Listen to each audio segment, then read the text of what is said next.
nuestra enseñanza en esta preciosa noche. Génesis capítulo número 3. Vamos a leer el versículo 15. Gloria a Dios. En esta noche hay una enseñanza muy preciosa, muy importante para aquellos que queremos aprender la palabra de Dios. Amén. Génesis 3, ya lo encontró, ¿verdad? No está tan difícil de encontrar. Gloria a Dios. Vamos a leer todos juntos el versículo 15. Dice: y pondré enemistad entre ti y la mujer, y entre tu simiente y la simiente suya. Esta te herirá en la cabeza, y tú le herirás en el calcañar. Me gustaría que lo leyésemos una vez más todos juntos. Y pondré enemistad entre ti y la mujer, y entre tu simiente y la simiente suya. Esta te herirá en la cabeza, y tú le herirás en el calcañar. Vamos a orar. Padre, te damos gracias porque realmente es una bendición poder estar aquí otra vez para aprender tu palabra, y oramos que seas tú, por tu Espíritu Santo, quien nos dé entendimiento para poder entender esta enseñanza y salir de aquí edificados. Oro que me uses como un instrumento en tus manos, pueda ser yo el vehículo que tú usas para llevar a cada persona aquí presente, aquellos que nos estarán viendo en diferentes formas, esta palabra que yo sé que transforma nuestras vidas. En el nombre de Jesús te doy gracias, y todos decimos amén. Puede tomar su asiento. Gloria al nombre del Señor. Amén, amén. Gloria a Dios. En esta noche quiero continuar la enseñanza o el tema que comenzamos la semana anterior bajo el título La simiente de la mujer. Realmente miramos la semana anterior diferentes cosas que son importantes en nuestra vida cristiana aprender, porque cuando estamos aprendiendo estos conceptos de la palabra, podemos ir entendiendo muchas cosas que de lo contrario nos cuesta trabajo comprender. Esta es una enseñanza o una serie de enseñanzas que realmente son básicas, son fundamentales, pero a la misma vez son de mucha importancia. Cuando no entendemos lo que estamos estudiando en estos pasajes de Génesis, nos perdemos mucho de lo que realmente la Biblia es a la luz de nuestra redención. La semana pasada miramos la condición del hombre ante Dios por causa del pecado, por causa de cuando entró la muerte espiritual al corazón o al espíritu del hombre. Realmente hubo una separación de Dios, el hombre fue separado de Dios.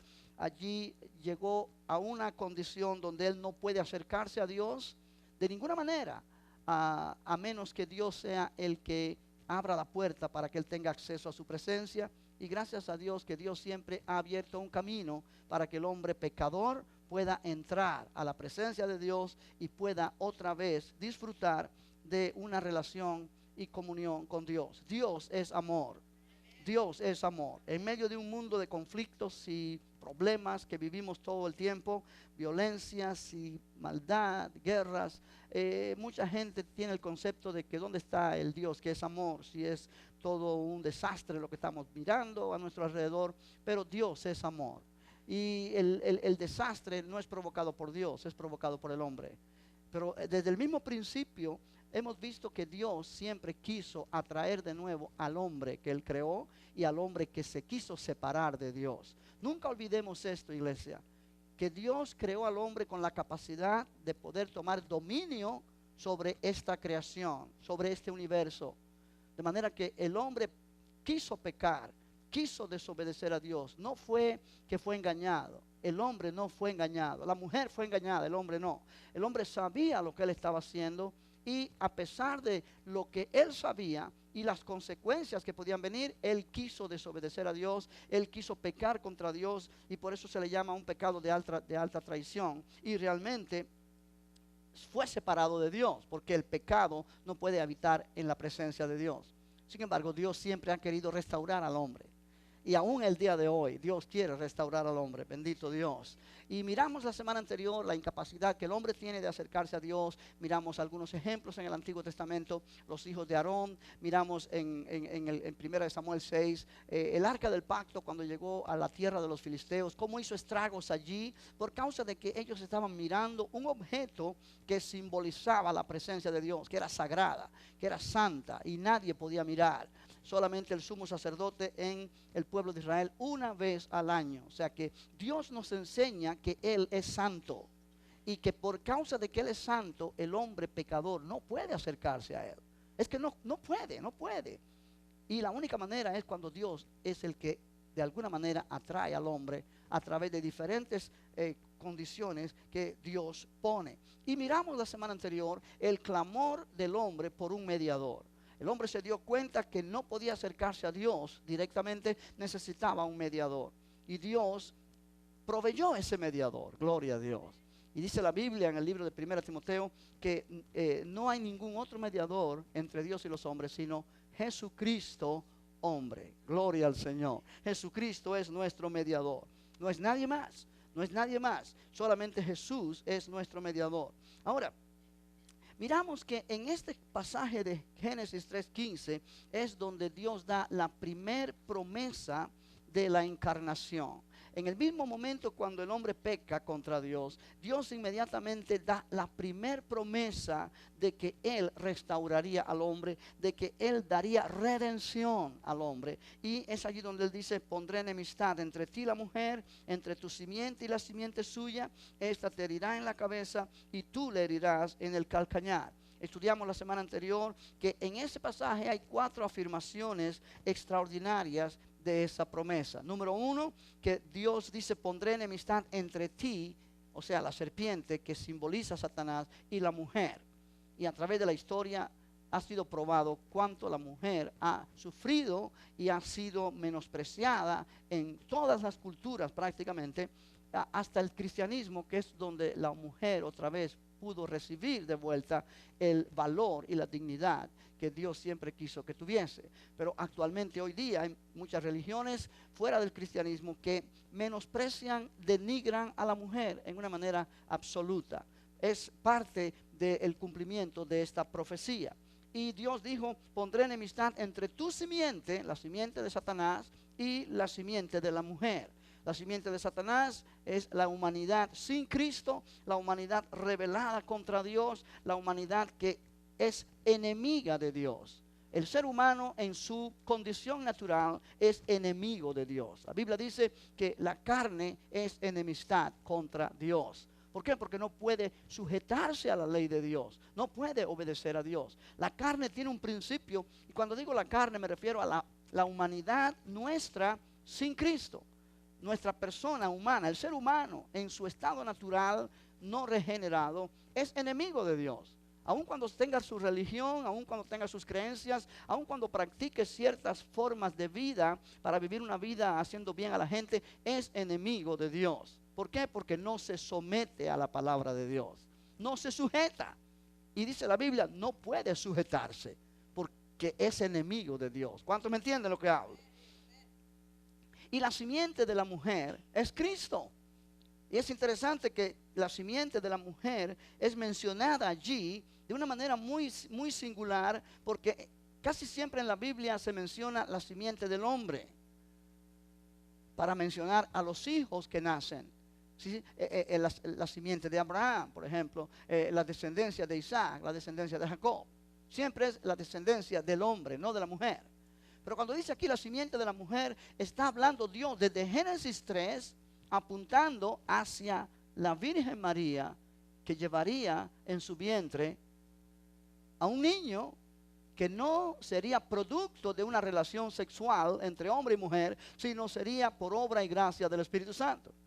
Ahora yo quiero que entendamos esto. Desde Génesis 3:15 ya Dios está señalando a Jesús. Amén. Desde Génesis 3:15, o sea que el plan de Dios de redención es desde la eternidad. Dios no es que lo que Adán y Eva hizo le tomó por sorpresa y Dios dijo: oye, no había pensado en esto, ¿y qué hago ahora? No, Dios ya sabía lo que iba a pasar y Dios ya estableció lo que él iba a hacer, porque Dios es amor. Amén, gloria al Señor. Y dice acá, él te herirá en la cabeza. O sea, la simiente de la mujer, él le dice a Satanás, la simiente de la mujer te herirá a ti en la cabeza. Y yo mencionaba la semana anterior que en los idiomas orientales, esa frase, herir en la cabeza, significa quebrantar el señorío o el dominio. Aleluya.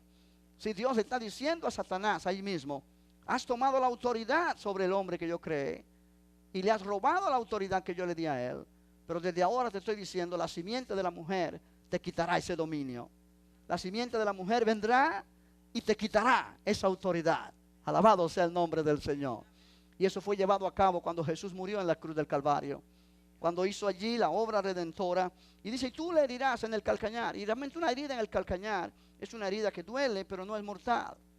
La herida en el calcañar puede significar los sufrimientos del pueblo de Dios a través de la historia hasta el tiempo presente. La iglesia de Cristo ha sufrido persecución a través de los años, a través de los siglos, y muchos han muerto por causa de Cristo, han dado su vida, pero cada persona que ha muerto por Cristo ha sido alguien que ha muerto victoriosamente, no como un víctima o como alguien derrotado. Amén. Gloria al nombre del Señor. Ahora, en esta noche yo quiero enfatizar la segunda parte de esta lección que hemos titulado La simiente de la mujer. Desde el momento que Dios da esta promesa en Génesis 3:15, Satanás entiende que su dominio es limitado. Su dominio es por un tiempo. Su dominio que él acaba de recibir del hombre no va a ser para siempre, porque esta promesa se lo ha dicho bien claro. La simiente de la mujer te herirá en la cabeza. Aleluya. Ahora, cuando nosotros avanzamos en la revelación de la palabra, vamos viendo que Dios empieza a desglosar que esta simiente de la mujer vendría a través de la descendencia de Abraham. Luego vendría a través de la descendencia de David. Y luego especifica más que sería una virgen de la familia de David que llevaría en su vientre a este bebé. Isaías 7:14, allí donde Dios habla que la virgen concebirá, dará a luz un hijo y llamará su nombre Emmanuel. Y el ángel hablando a José, cuando María está embarazada y José piensa que María le fue infiel porque ellos no han estado juntos y ya ella está embarazada, el ángel le dice lo que ha sido engendrado en ella del Espíritu Santo es. Ella no te ha sido infiel. Tendrá a luz un hijo y llamará su nombre Jesús, porque él salvará a su pueblo de sus pecados. Y Mateo dice, y esto sucedió así para que se cumpliera lo dicho por el profeta Isaías cuando dijo, he aquí la virgen concebirá y dará a luz un hijo y llamará su nombre Emmanuel, que traducido es como Dios con nosotros. O sea, esta promesa de Génesis 3:15 es la primer promesa que Dios da acerca de la encarnación, pero no fue la única, sino que vinieron varias promesas. Dios siempre progresando en esta revelación, dando más detalles de cómo sería la venida de aquel que destruiría a la serpiente y traería la victoria. Sin embargo, Satanás no se queda con brazos cruzados. Y Satanás intenta hacer fracasar el plan de Dios. Desde ese mismo principio, Satanás intenta hacer fracasar el plan de Dios. ¿Cómo lo va a hacer? Bueno, vamos a estudiar eso en esta noche. El diablo desea separar al hombre de todo compañerismo con Dios. Ya lo ha logrado a través de la tentación que él ha traído a Eva y luego Eva a Adán, y lo que ha pasado acá, Satanás lo ha logrado. Pero ahora Dios da una promesa de redención.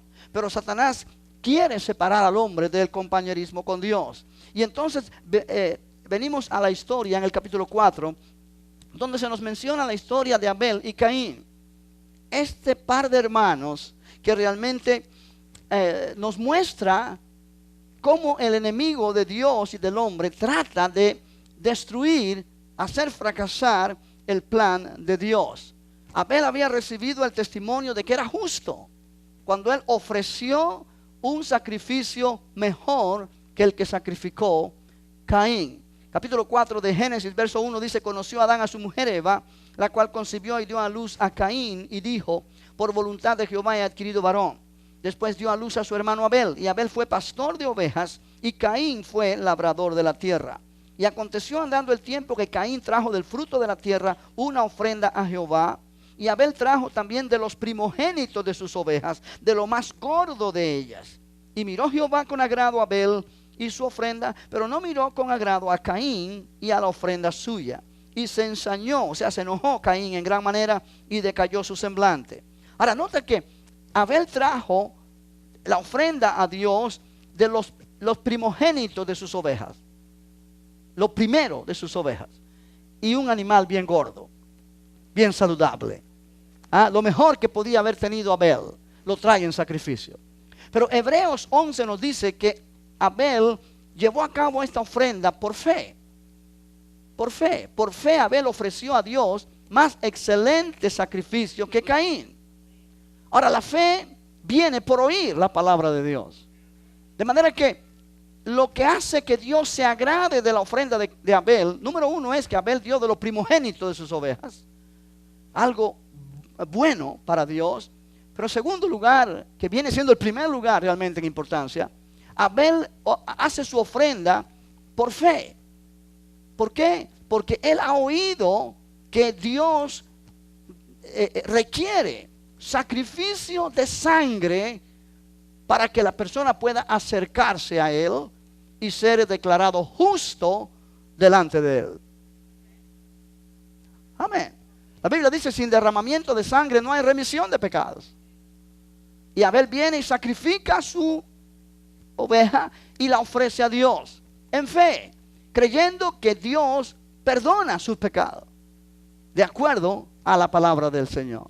Y Dios se agrada de ese sacrificio de Abel, pero no se agrada del sacrificio de Caín. Número uno, porque el sacrificio de Caín no es en fe. Caín ofrece de lo que él ha producido con su trabajo. Caín ofrece el resultado de sus obras, y no es por obras para que nadie se gloríe. ¿Me está entendiendo esta noche? Aquí nosotros entendemos cómo mucha gente reaccionan delante de Dios como Caín.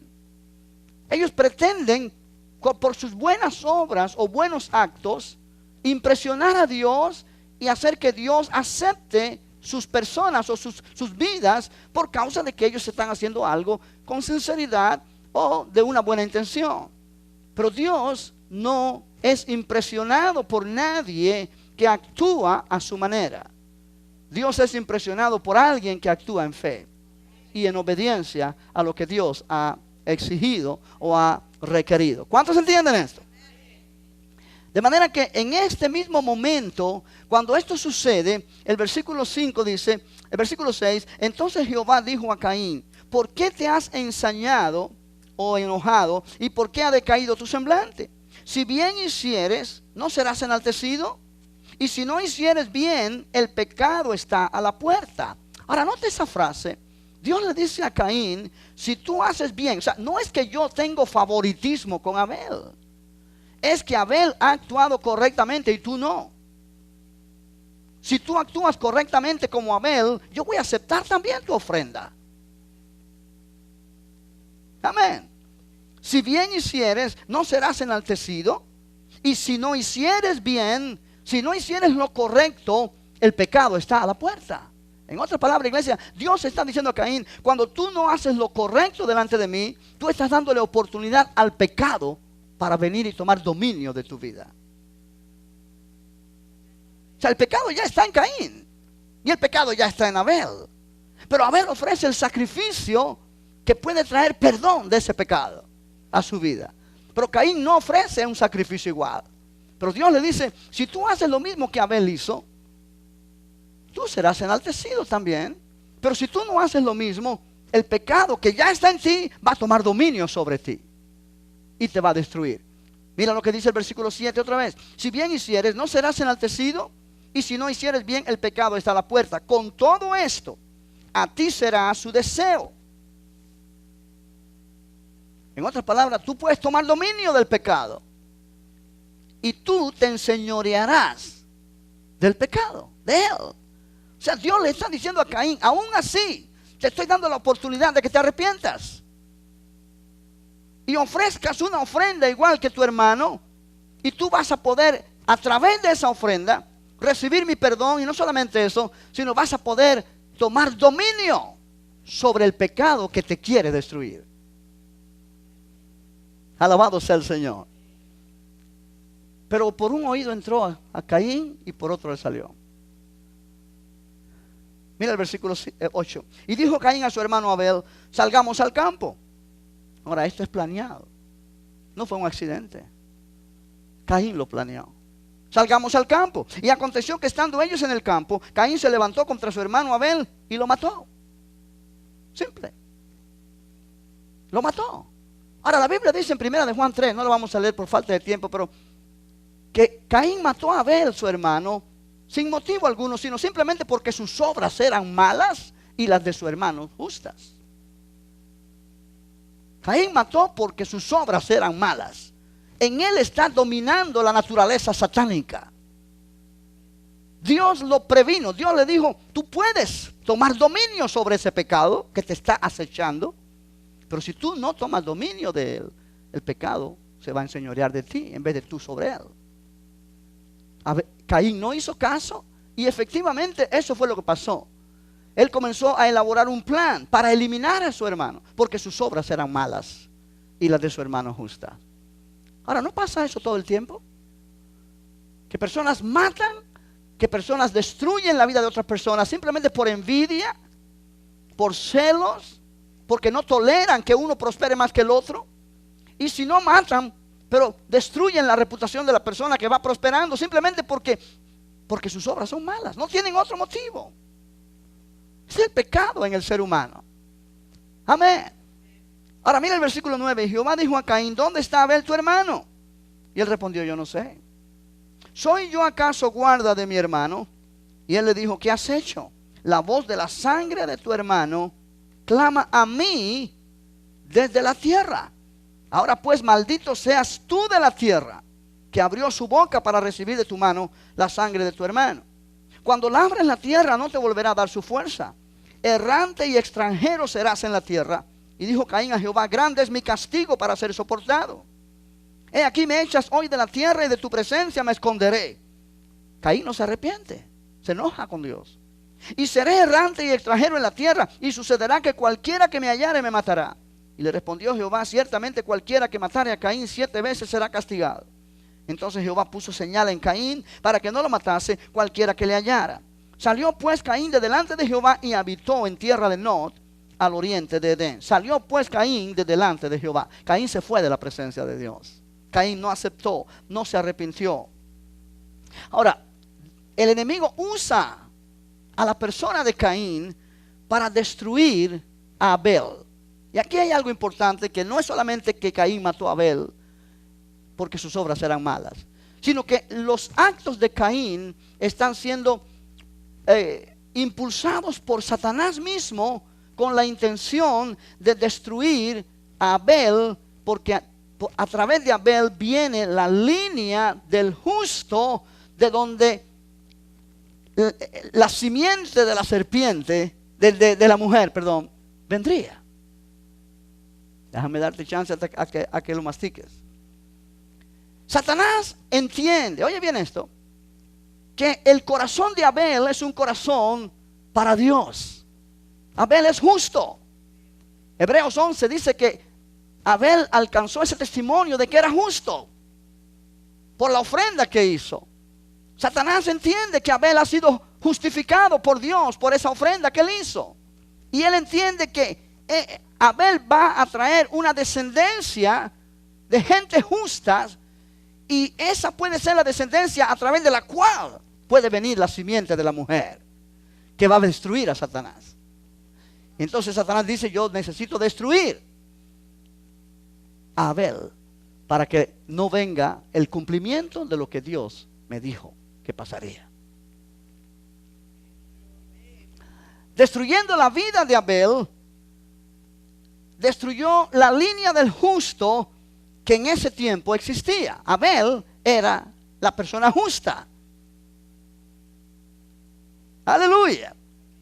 Bendito el nombre del Señor. Sin embargo, obviamente con Dios no se puede pelear y vencer. Dios sabe más que eso. En el versículo 25 de ese mismo capítulo 4, dice, y conoció de nuevo Adán a su mujer, la cual dio a luz un hijo, y llamó su nombre Set.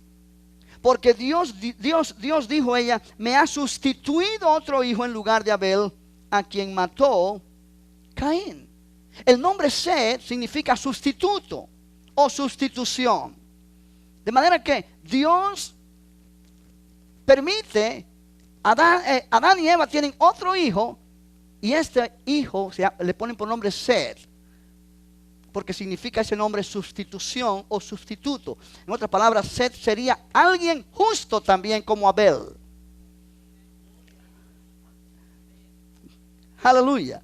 De manera que a Satanás se dio cuenta que no le sirvió de nada su plan, porque Dios es más listo que él. ¿Cuántos dicen gloria a Dios? Ahora, mientras Satanás trabaja para destruir la línea del justo, Dios está preservando la línea por medio de la cual vendría el Redentor. O sea que Dios conoce las intenciones del enemigo. Y mientras Satanás está trabajando para destruir la línea del justo y mató a Abel, y está preparándose para atacar de nuevo en la primera oportunidad, Dios está también trabajando, preservando la línea por medio de la cual vendría el Redentor.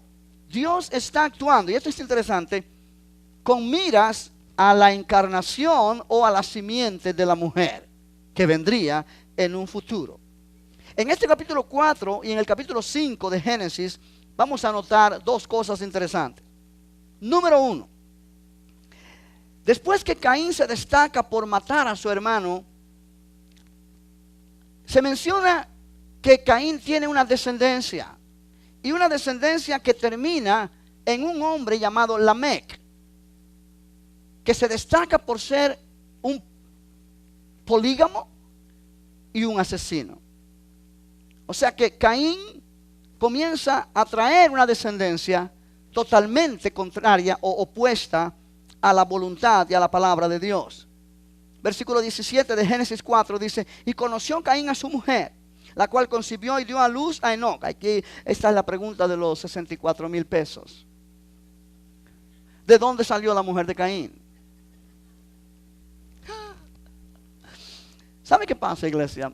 Mucha gente incrédula pone esta pregunta para ponernos en problema. Y es simple la respuesta. Toda descendencia viene de Adán y Eva. Ahora, se mencionan dos nombres específicos, Abel y Caín y Abel, y luego Set, porque son nombres específicos que cumplen propósitos específicos en el plan de Dios. Pero no significa que fueron los únicos 3 hijos que tuvieron Adán y Eva. Adán y Eva tuvieron hijos e hijas. Adán vivió 930 años. En 930 años, si hay familias que en 40 años de edad tienen 8 y 10 hijos, viviendo 930 años, ¿cuántos hijos tú no piensas que Adán pudo haber tenido? Saca la cuenta. Y tuvo muchas hijas. Y obviamente en aquel tiempo no había la ley contra el incesto, ni era prohibido que hermanos se casaran. ¿Por qué? Porque el mundo era diferente y realmente se necesitaba que la tierra fuera poblada. Dios dijo a Adán y Eva, fructificaos, multiplicaos, llenad la tierra. Amén. De manera que la mujer de Caín es una hermana de él, obviamente. Dice, conoció Caín a su mujer, la cual concibió y dio a luz a Enoc. Este no es Enoc, el mismo que caminó con Dios. Este es otro Enoc. Y edificó una ciudad. Y llamó el nombre de la ciudad del nombre de su hijo Enoc. Y a Enoc le nació Irad. E Irad engendró a Mehujael. Y Mehujael engendró a Metusael. Y Metusael engendró a Lamec. Y Lamec tomó para sí 2 mujeres. Aquí viene el primer hombre en la historia de la humanidad que es polígamo. Contrario a lo que Dios había dicho. Dios dijo, dejará el hombre a su padre y a su madre y se unirá a su mujer. No a sus mujeres. A su mujer. Ese fue el plan de Dios. Pero ahora viene este hombre llamado Lamec y es el primero que decide tener más de una mujer. Y aquí dice, en oposición abierta a Dios. ¿Me está entendiendo? En oposición abierta a Dios. Dice en el versículo 19, y Lamec tomó para sí 2 mujeres, el nombre de la una fue Ada y el nombre de la otra Sila. Y Ada dio a luz a Jabal, el cual fue padre de los que habitan en tiendas y crían ganados. Y el nombre de su hermano fue Jubal, el cual fue padre de todos los que tocan arpa y flauta. Y Sila también dio a luz a Tubal Caín, artífice de toda obra de bronce y de hierro. Y la hermana de Tubal Caín fue Naama. Y dijo Lamec a sus mujeres: Ada y Sila, oíd mi voz, mujeres de Lamec, escuchad mi dicho, que un varón mataré por mi herida y un joven por mi golpe. Si 7 veces será vengado Caín, Lamec en verdad 70 veces 7 lo será. En otras palabras, es un hombre que se jacta de que él es un matón. O sea que Lamec, descendiente de Caín, es un hombre terrible. Es un hombre pecador, es un hombre opuesto a la voluntad de Dios, que quiere hacer todo lo que Dios dijo que no se debe hacer. Amén.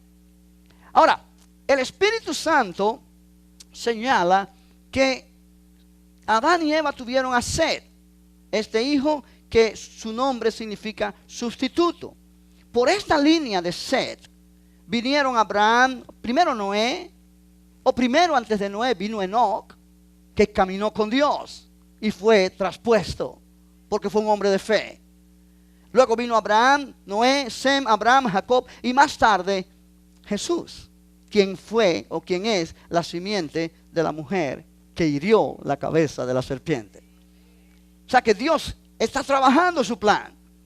Dios está realmente mencionándonos que Él tiene un plan y Él está cumpliendo ese plan.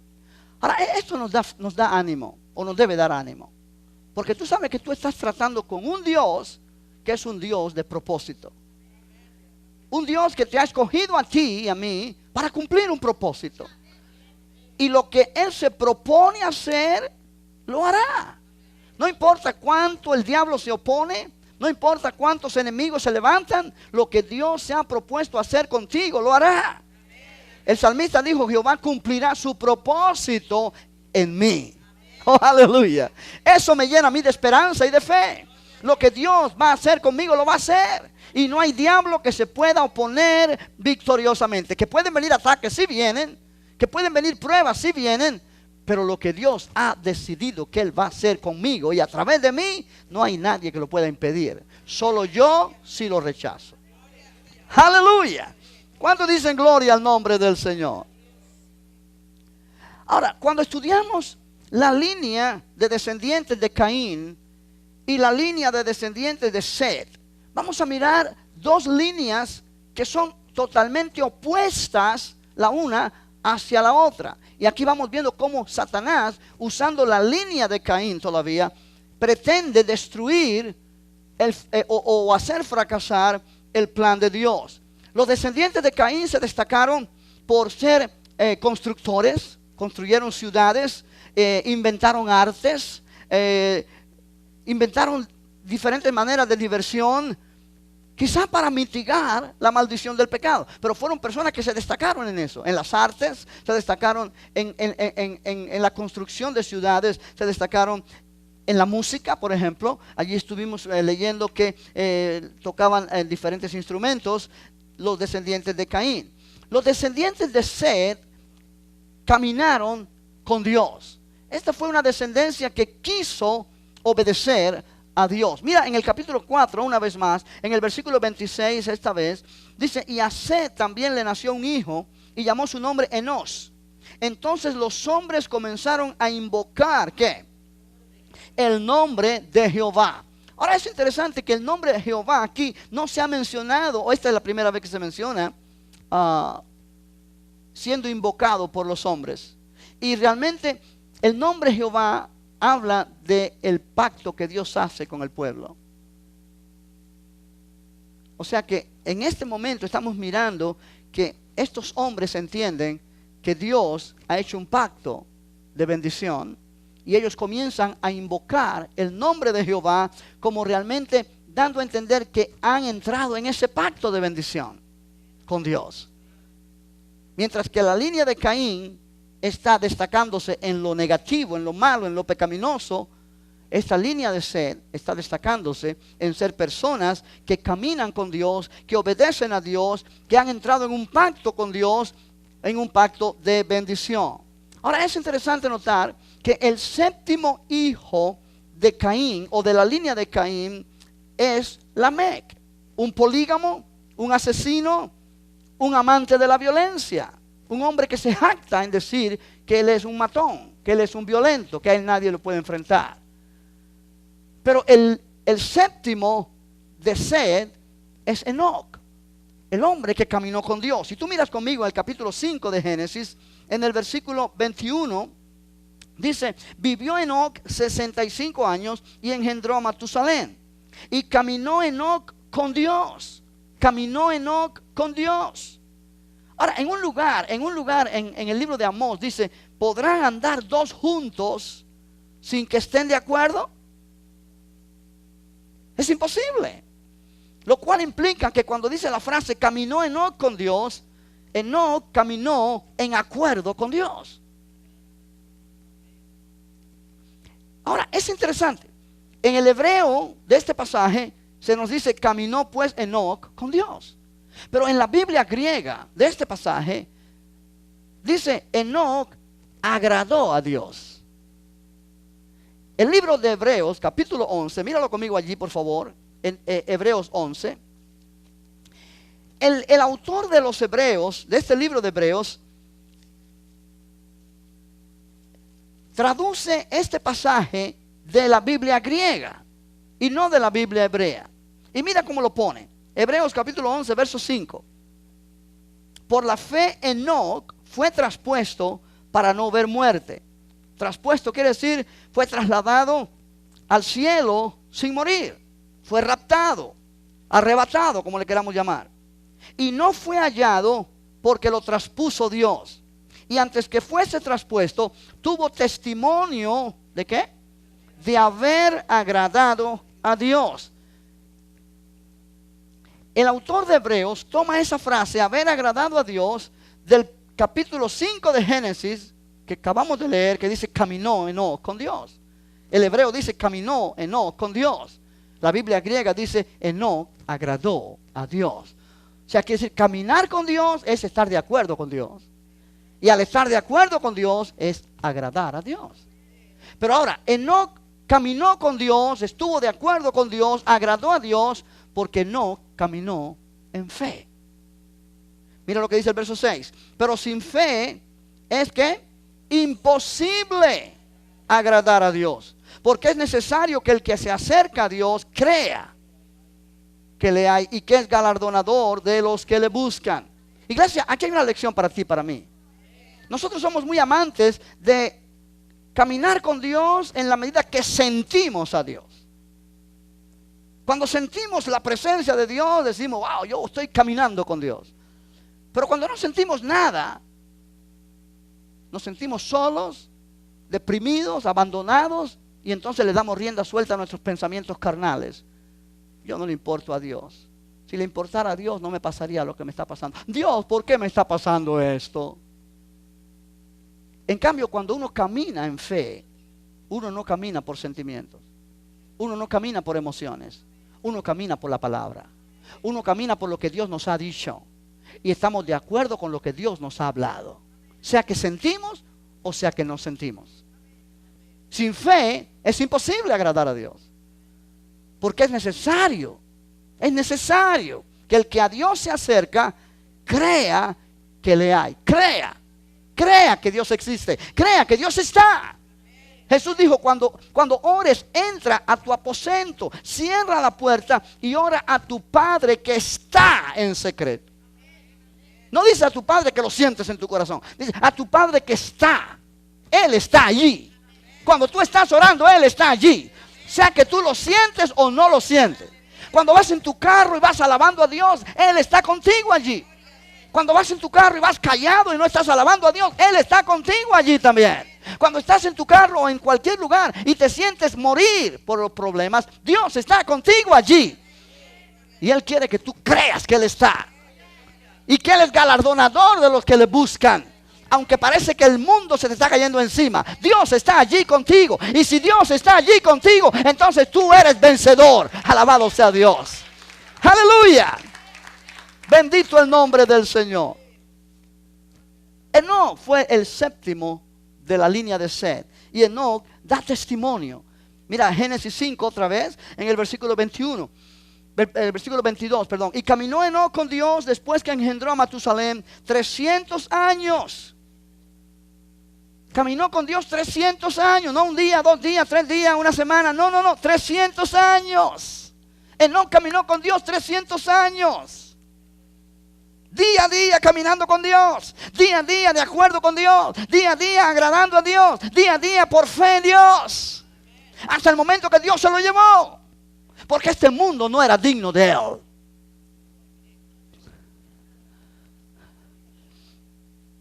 Amén. Cuando tú caminas con Dios de esa manera, tú anhelas estar con Dios. Tú anhelas su presencia. Tú anhelas estar cara a cara con Él. Le pasó a Enoc, se metió tanto con la presencia de Dios que Dios se lo llevó. Y tú dices, pues mejor no camino con Dios. Ese es el problema, porque somos carnales. Y estamos atados a los deseos de la carne y a lo que vivimos en este mundo. Pero cuando tú dices, Dios es más importante para mí que todo el mundo y todo lo que el mundo puede ofrecer. Aleluya. Aleluya. Aleluya. Iglesia, oye esto. Oye esto. Dios nos ha puesto en este mundo para cumplir propósito. Pero como cristianos debemos amar estar con Él en su presencia. Como cristianos debemos esperar ese momento cuando Él diga, bueno, yo voy por mi iglesia y voy a reunirme con ellos y los voy a levantar en las nubes para que estén conmigo para siempre. Debemos estar esperando ese día con ansias, con alegría, con entusiasmo, no con depresión. Alabado sea el Señor. Aleluya. Aleluya. Para el cristiano que vive de esa manera es que la muerte es ganancia. Para el cristiano que ama el mundo, la muerte no es mucha ganancia, porque él prefiere quedarse aquí para seguir viviendo en la carne. Pero Pablo dijo, para mí el vivir es Cristo y el morir es ganancia. Para Enoc, irse con Dios fue ganancia, porque para él vivir era estar caminando con Dios. Gloria a Dios. Gloria a Dios. Verso 24. Caminó pues Enoc con Dios y desapareció, porque le llevó Dios. Ahora, estamos viendo en esta línea, la línea de Caín está produciendo gente mala.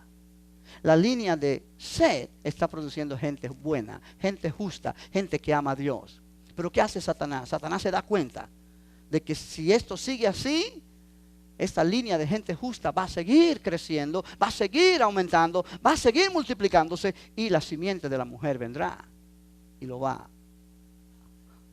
a destruir. Él tiene que hacer algo. Y entonces llegamos a Génesis 6. Mira Génesis 6. Oh, aleluya. Verso 1. Aconteció que cuando comenzaron los hombres a multiplicarse sobre la faz de la tierra, y les nacieron hijas, que viendo los hijos de Dios que las hijas de los hombres eran hermosas, tomaron para sí mujeres, escogiendo entre todas. Y dijo Jehová, no contenderá mi espíritu con el hombre para siempre, porque ciertamente él es carne, mas serán sus días 120 años. Había gigantes en la tierra en aquellos días, y también después que se llegaron los hijos de Dios a las hijas de los hombres, y les engendraron hijos. Estos fueron los valientes que desde la antigüedad fueron varones de renombre. Y vio Jehová, verso 5, que la maldad de los hombres era mucha en la tierra, y que todo designio de los pensamientos del corazón de ellos era ¿qué? De continuo solamente el mal. Y se arrepintió Jehová de haber hecho hombre en la tierra, y le dolió en su corazón. Y dijo Jehová, raeré de sobre la faz de la tierra a los hombres que he creado, desde el hombre hasta la bestia, y hasta el reptil, y las aves del cielo, pues me arrepiento de haberlos hecho. Pero Noé halló gracia ante los ojos de Jehová. Ahora aquí hay algo para explicar antes de terminar esta noche. Es interesante. Dice que los hombres se multiplicaron en la tierra y la maldad se multiplicó. Cuando dice el versículo 2, aconteció que viendo los hijos de Dios que las hijas de los hombres eran hermosas, tomaron para sí mujeres, escogiendo entre todas. Hay diferentes formas de interpretar, o diferentes interpretaciones, vamos a ponerlo de esta manera, de este pasaje, que es bueno que tomemos en cuenta para que nadie nos engañe por ahí. Hay una interpretación que cree que los hijos de Dios, la frase hijos de Dios, se refiere a ángeles. ¿Por qué? Porque en otras partes del Antiguo Testamento, cuando se refiere a los ángeles, se les menciona como hijos de Dios. O sea, en el libro de Job, por ejemplo, dice que vinieron los hijos de Dios a la presencia de Jehová, y entre ellos vino Satanás, que fue cuando Dios le dijo, ¿de dónde vienes? ¿Has leído eso? Pero dice, los hijos de Dios vinieron. Se está refiriendo a los ángeles. En el Antiguo Testamento la frase hijo de Dios se refiere a ángeles muchas veces. No siempre, pero muchas veces. Entonces muchas personas piensan que cuando dice aquí viendo a los hijos de Dios, que las hijas de los hombres eran hermosas. Está hablando de que ángeles se fijaron en mujeres y tuvieron relaciones sexuales con las mujeres. Ahora, esto es conflictivo y controversial. ¿Por qué? Porque la frase hijos de Dios en el Antiguo Testamento también se refiere a personas. Personas como el pueblo de Dios, personas que Dios hizo pacto con ellos y le llama hijos de Dios. No tengo el tiempo para buscar esos pasajes ahora, pero se puede usar esa frase, hijos de Dios, en el Antiguo Testamento para referirse a ángeles, pero también se puede usar para referirse a personas que caminan con Dios y han entrado en un pacto con Dios. Correcto. De Seth, sí, correcto. Entonces, por eso, esa interpretación es conflictiva. Pero bueno, dice acá el versículo 2. Aconteció que viendo los hijos de Dios, que las hijas de los hombres eran hermosas, tomaron para sí mujeres, escogiendo entre todas. Ahora bien, personas que dicen no pueden ser ángeles, porque Jesús dijo que los ángeles no se casan ni se dan en casamiento. Amén. Ok. Realmente, ángeles no son espíritus que pueden tomar apariencia física o apariencia visible en momentos, pero no tienen cuerpo físico terrenal. O sea, las personas que dicen no pueden haber sido ángeles porque los ángeles no tienen cuerpo físico. Y más Jesús dijo que seremos como ángeles en la resurrección. No implica que los ángeles no pudieran tener relaciones sexuales necesariamente, por causa de que realmente cuando dice que seremos como los ángeles en la resurrección, está hablando que cuando nosotros estemos en la resurrección, iglesia, la forma de vida es diferente, los propósitos son distintos. Ya nosotros no estamos para procrear más. Ya el deleite sexual no va a ser necesario, porque va a haber otros deleites mucho más importantes y satisfactorios que el deleite sexual. Para el ser humano aquí en la tierra, el deleite sexual es lo máximo, porque así Dios nos creó, tanto el hombre como la mujer.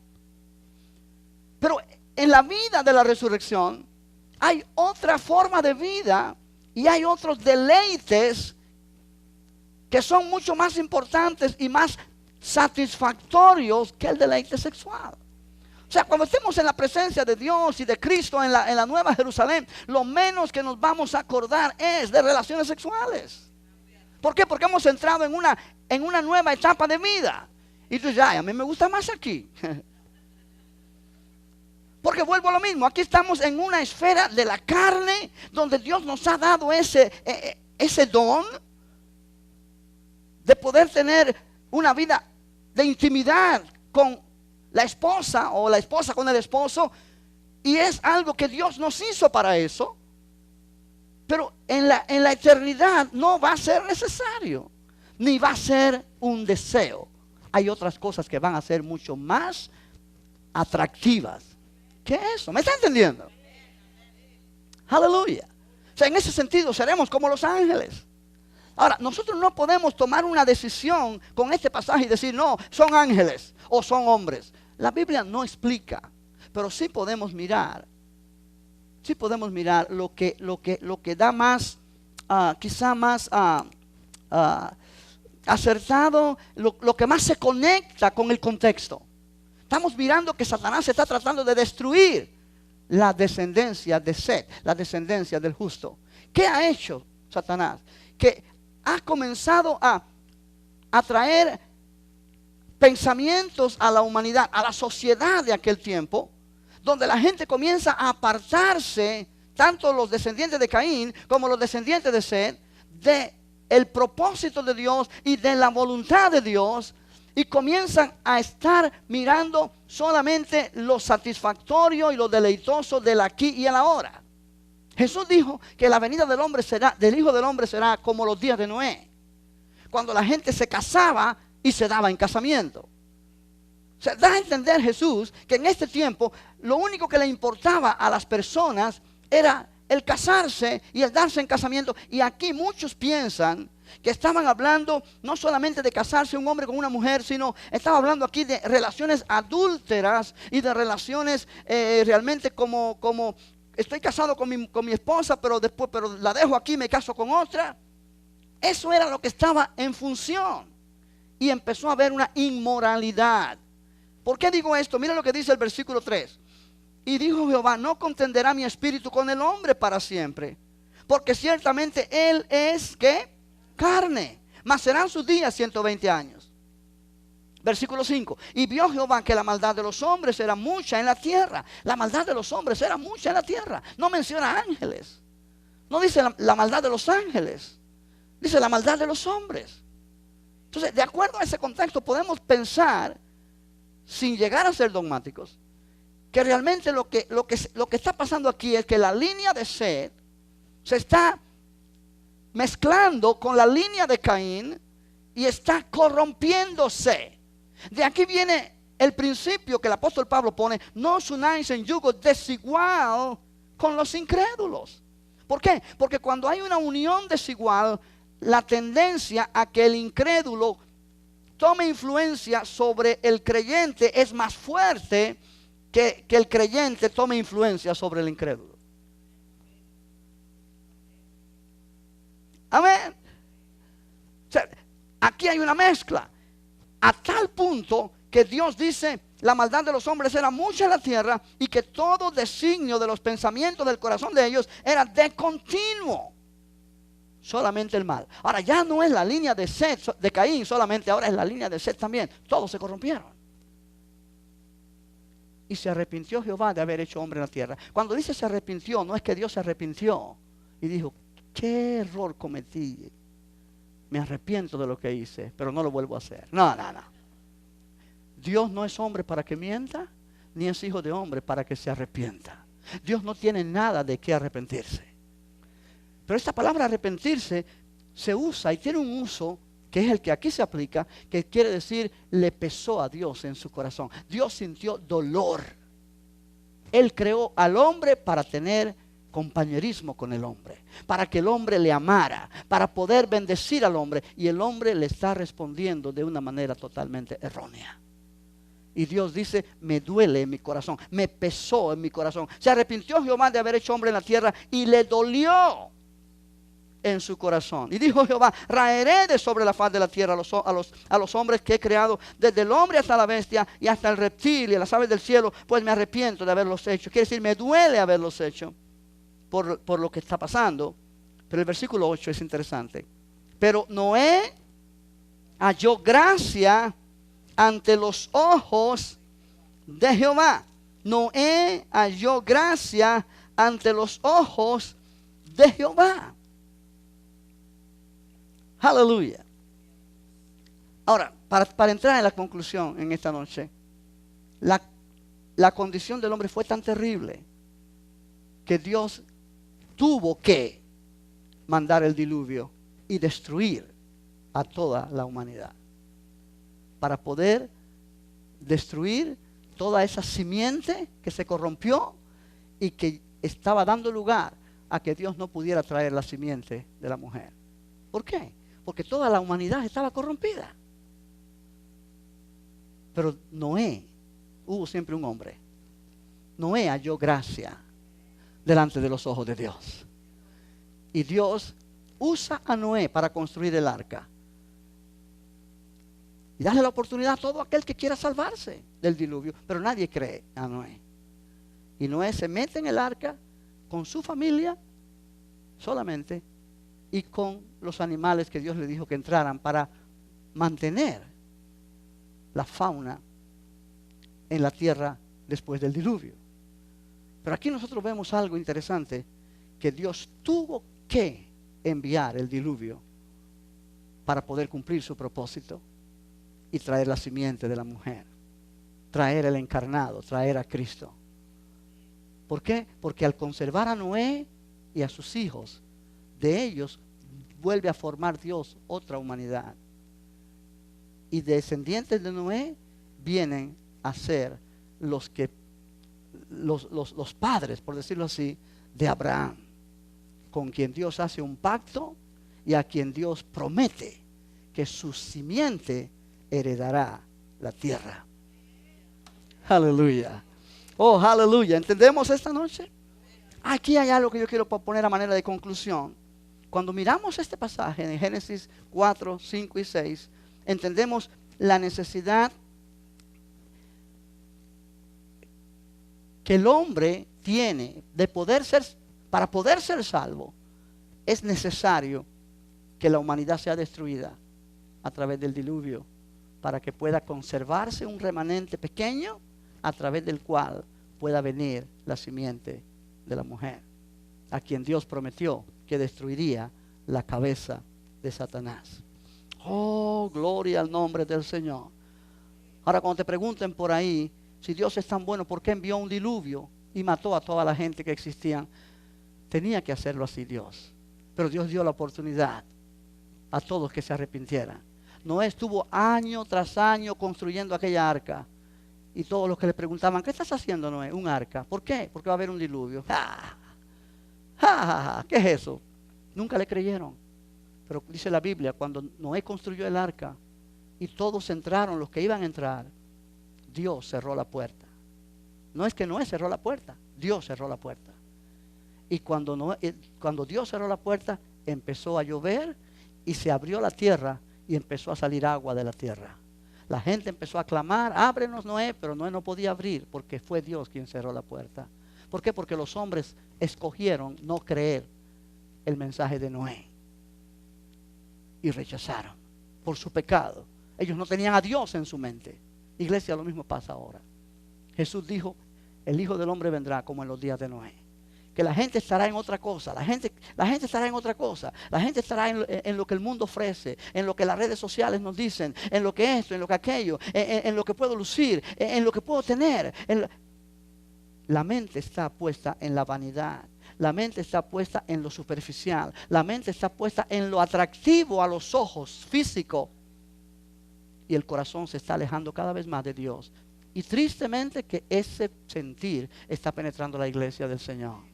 Y por eso la Biblia dice que necesitamos velar y orar. Velar y orar. Velar y orar para no contagiarnos con el mundo. Para que nosotros podamos estar preparados. ¿Y cómo tú estás preparado? Viviendo de la manera que Dios quiere que vivas. Para que puedas mantener tu corazón puro y estar en pie para aquel día cuando el Señor venga. ¿Cuántos dicen gloria a Dios? ¿Cuántos dicen gloria a Dios? De manera que el diluvio se hizo necesario. Tenía que ser así para que Dios pudiera traer un remanente que vino a través de Noé. Dios es bueno. Dios es maravilloso. ¿Has aprendido algo esta noche? Bendito Dios. Ponte de pie, entonces vamos a darle gracias a Dios por su palabra. Gloria al Señor. Es interesante. Un poquito difícil quizá para retener todas estas cosas, pero es muy satisfactorio cuando podemos decir gracias Señor, porque tu propósito siempre se cumplirá. Tu propósito se cumplirá en mí. Oh, gloria a Dios. ¿Por qué no cierras tus ojos y le dices gracias Padre? Porque tú me amas como nadie me ama. Tú me has escogido para salvación. Y Señor, tú cumplirás tu propósito en mí. Tus propósitos nadie lo puede violar. Nadie, Señor, lo puede invalidar. No hay diablo, no hay demonio, no hay hombre alguno que pueda hacer fracasar lo que tú te has propuesto, Señor. Y tú te has propuesto con nosotros, tu pueblo, llevarnos de gloria en gloria, de triunfo en triunfo, de victoria en victoria, hasta aquel día cuando tú vengas por tu iglesia. Hasta aquel día, Señor, cuando estemos delante de ti, aleluya, para estar contigo para siempre. Ya no más caminando por fe, sino entonces caminando por vista, porque te veremos, Señor. Te veremos como tú eres, dice tu palabra. Oh, te damos gracias por esa verdad. Te damos gracias por esa verdad preciosa. Tú cumples tu propósito con tu pueblo. Y hoy día te damos a ti la gloria. Te damos a ti la honra. Te damos a ti toda la alabanza. Adora al Señor.